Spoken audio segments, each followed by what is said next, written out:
Praise the lord. దేవునికి మహిమ కలుగును గాక. ఎలెంట్ డే 31వ రోజును బట్టి ప్రభు నేను స్తుతిస్తున్నాను, ఘనపరుస్తున్నాను.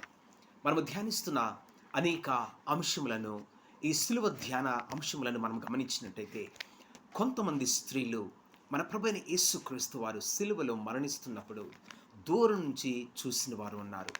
శిష్యులైతే దూరముగా వెళ్ళిపోయారు, దాక్కున్నారు. అద్భుతాలు పొందినవారు, స్వస్థతలు పొందినవారు దరిదాపులో కూడా లేరు. కానీ ఈ స్త్రీలు వారి జీవితములను మార్పు చెంది ఉన్నారు. దేవుని యొక్క కృపను పొందిన వారు త్యాగపూర్వకముగా యేసుక్రీస్తు యొక్క మరణమును చూసిన వారు.